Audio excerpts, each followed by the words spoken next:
En ce début d'année 2017, Didier Cugive, conseiller départemental de la Haute-Garonne, s'est rendu dans 2 pays en guerre, la Syrie et l'Irak, pour aller à la rencontre des ONG qui viennent en aide aux populations en difficulté. Didier Cugive a décidé de témoigner pour transmettre le message de ces populations qui n'ont pas la possibilité de parler.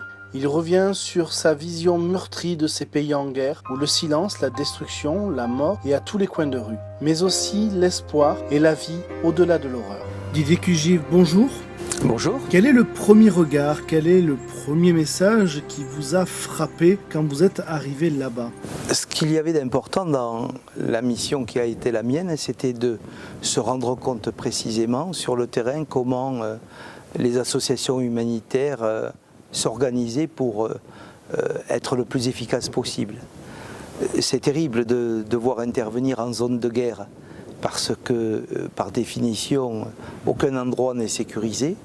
Je me suis donc trouvé à Gaziantep, en Turquie, à quelques kilomètres de la frontière syrienne, pour aller à la rencontre des associations qui sont installées dans cette ville de Turquie pour pouvoir intervenir au plus près donc, des populations.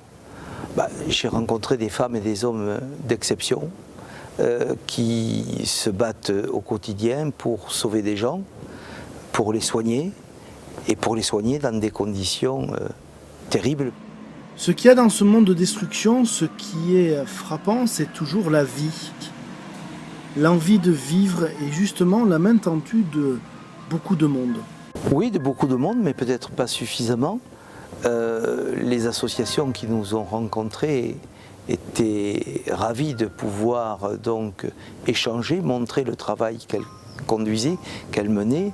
Mais il y a évidemment un formidable appétit de vivre quand on est dans des situations comme on les connaît. Et l'une des associations que nous accompagnons est une maternité.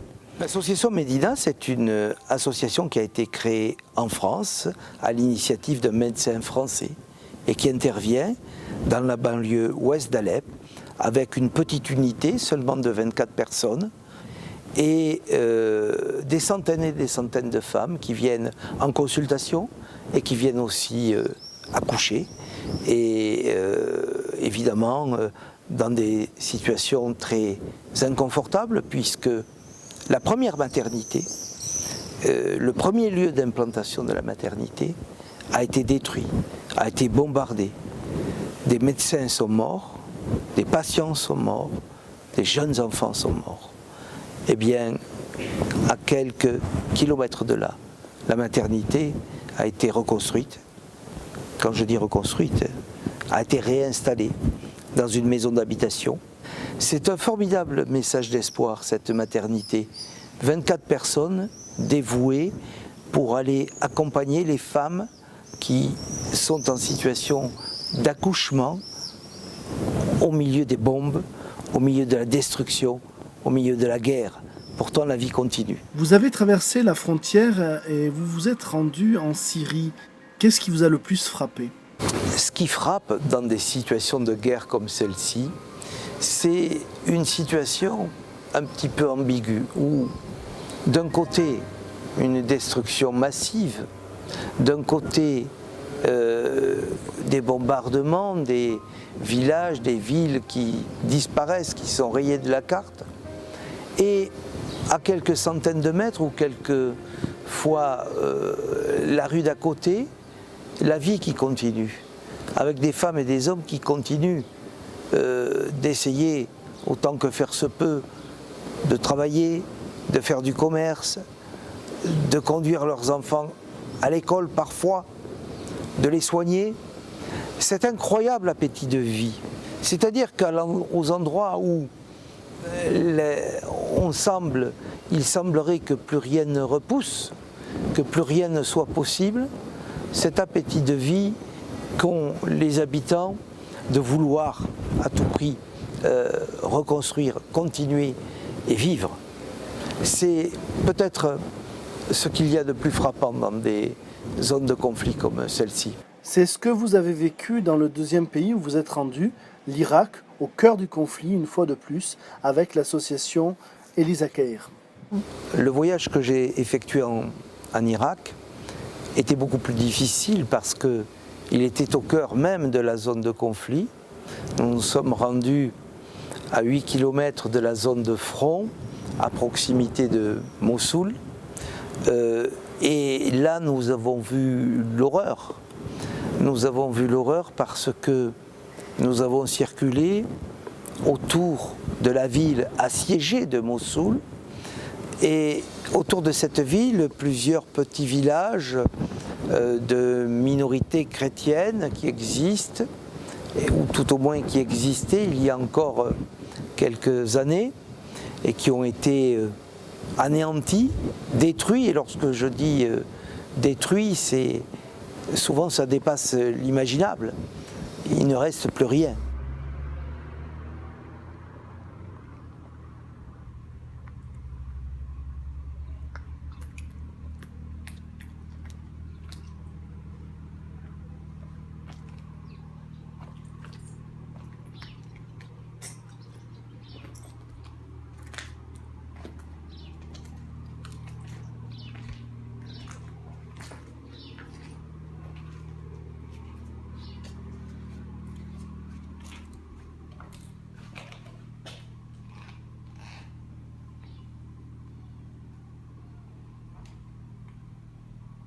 Ici, en Irak, il y a des centaines et des centaines de Oradour-sur-Glane, parce que tout au long du chemin que j'ai effectué, entre Erbil et Mossoul, c'est une succession de villages détruits, anéantis, exactement à l'image d'Oradour-sur-Glane, et on ne peut pas ne pas s'empêcher de penser à toutes ces familles, ces femmes, ces enfants, ces hommes qui ont vécu à cet endroit.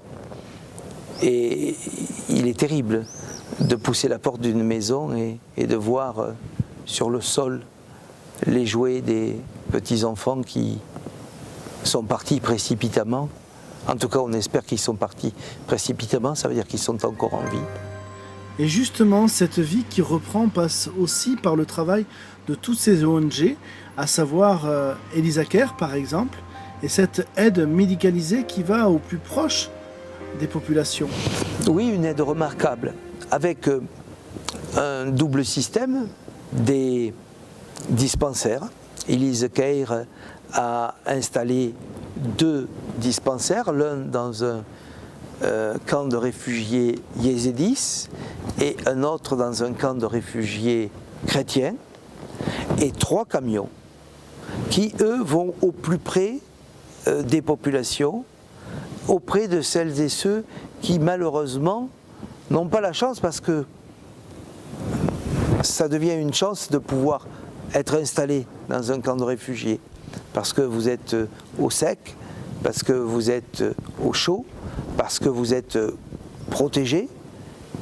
Il ne faut pas oublier que une large majorité de personnes n'ont pas cette chance d'être dans ces camps de réfugiés, et donc ils sont un petit peu partout, n'importe où, dans des camps sans mer, sans eau, sans électricité, et là les camions viennent jusqu'à eux pour les soigner. Au-delà de l'homme politique que vous êtes en Haute-Garonne, vous vous êtes engagé depuis de nombreuses années dans l'humanitaire à diverses reprises, par exemple en Roumanie en 89 ou sur le conflit israélo-palestinien en 93. Quel est le regard que vous avez avec ces années de recul sur ce que vous avez vécu ces dernières semaines? Je ne veux donner de leçons à personne, mais j'ai toujours considéré que nous ne pouvions pas vivre dans un pays comme la France, dans un continent comme l'Europe, sans avoir attaché au cœur et à l'esprit la nécessité de s'intéresser aux autres, à celles et ceux qui souffrent davantage, bien davantage que nous, qui sont dans des conflits armés, ou bien qui sont l'objet de destruction massive due à des éléments climatiques, de quelque façon que ce soit. Il faut exprimer sa solidarité.